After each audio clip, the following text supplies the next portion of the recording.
पहले जो है वो प्रदेश के तमाम सभी सरकारी स्कूलों में शिक्षकों की नियुक्तियों को किया जाएगा, यानी कि जेबीटी, टीजीटी, शास्त्री, ये 3 ऐसी कैटेगरी है जिसकी बैच वाइज काउंसलिंग प्रक्रिया को पूरा कर लिया गया है, लेकिन अंतिम रिजल्ट घोषित नहीं किया गया है। और कई ऐसे बेरोजगार युवा है जो कि इन भर्तियों के रिजल्ट का इंतजार कर रहे हैं। तो आज इस पूरे मामले को लेकर हमने जरूर पड़ताल की और क्या इस पर चल रहा है ये जानना चाहा। तो अब कहा यह जा रहा है, शिक्षा मंत्री रोहित ठाकुर से आज इस पूरे मामलों को लेकर और खासतौर पर टीचरों की इन तीनों कैटेगरी को लेकर हमारी विस्तार से बात हुई है। तो जो अपडेट वहां से मिली है कि नए एकेडमिक सत्र शुरू होने से पहले, यानी कि मार्च से पहले और 15 फरवरी से पहले का ये टारगेट रखा गया है कि तमाम इन तीनों कैटेगरी के तहत शिक्षकों को नियुक्तियां दी जाएगी। शास्त्री, जेबीटी के लिए क्योंकि मैटर कोर्ट में है तो कोर्ट से परमिशन ली जाएगी और कोर्ट से परमिशन लेने का एक जो सिलसिला है, जो प्रक्रिया है वो शुरू हो चुकी है। शिक्षा विभाग से सरकार को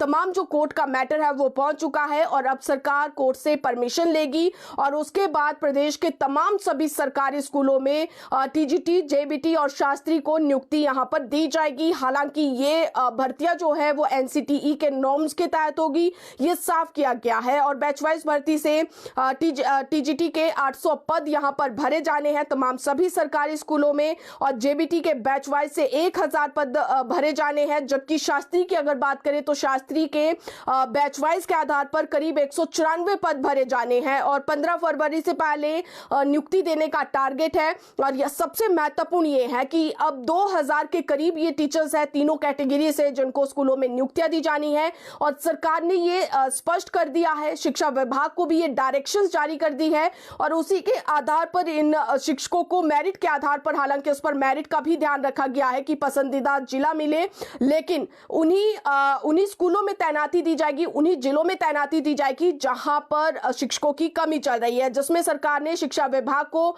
यह पत्र जारी किया है और कहा कि सिरमौर, शिमला, चंबा इन क्षेत्रों के जो ग्रामीण और दुर्गम क्षेत्र है, जनजातीय क्षेत्र है, वहां के स्कूलों में नए नियुक्त शिक्षकों को नियुक्तियां दी जाए और इसमें यह शर्त लगाई गई है कि जो भी शिक्षक जिन्हें नियुक्ति दी जाएगी, नियुक्ति पत्र मिलेगा, वो अपना तबादला करीब लगभग 3 साल तक